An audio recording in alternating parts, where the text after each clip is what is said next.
യുകെയിൽ ഇന്നു മുതൽ electricity gas bill 10% ഉയരും. കുടുംബങ്ങളുടെ ശൈത്യകാലം കടുപ്പമേറും. ലെബനോനിൽ ഇസ്രായേൽ കരയുദ്ധം തുടങ്ങി. ഹിസ്ബുള്ള കേന്ദ്രങ്ങളിൽ ആക്രമണം. നേപ്പാളിലെ മണ്ണിടിച്ചിലിലും വെള്ളപ്പൊക്കത്തിലും മരണസംഖ്യ ഇതുവരെ 217 ഉയർന്നു. ഹിറ്റ്ലർക്ക് ശേഷം ലോകം കണ്ട ഏറ്റവും വലിയ ഭീകരവാദി. ഇന്ത്യ ആയുധം നൽകി നെതന്യാഹുവിനെ പിന്തുണയ്ക്കുന്നു. കേന്ദ്ര സർക്കാരിനെതിരെ ആഞ്ഞടിച്ച് മെഹബൂബ മുഫ്തി. നാടൻ പശുക്കൾ ഇനി രാജ്യമാത ഗോമാത. ഉത്തരവിറക്കി മഹാരാഷ്ട്ര സർക്കാർ. കേരളത്തിലെ വഖഫ് ഭൂമി അവകാശവാദത്തിലെ ക്രൈസ്തവ സഭകളുടെ ആശങ്കയിൽ കേന്ദ്രം ഇടപെടും. മുനമ്പം വിഷയത്തിൽ KCBCക്ക് ഉറപ്പുമായി കേന്ദ്രമന്ത്രി കിരൺ റിജിജു.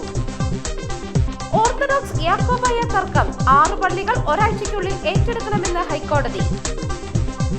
3 സംസ്ഥാനങ്ങൾക്ക് പ്രളയ സഹായം പ്രഖ്യാപിച്ചു കേന്ദ്രം. കേരളം ഉൾപ്പെടെയുള്ള 9 സംസ്ഥാനങ്ങൾക്ക് ധനസഹായം പിന്നീട്. കാലം മാറി, ഇനി ഒന്നും കയ്യിൽ കരുതി നടക്കേണ്ട. സംസ്ഥാനത്ത് ലൈസൻസിന്റെയും RC ബുക്കിന്റെയും പ്രിന്റിംഗ് അവസാനിപ്പിക്കുന്നു.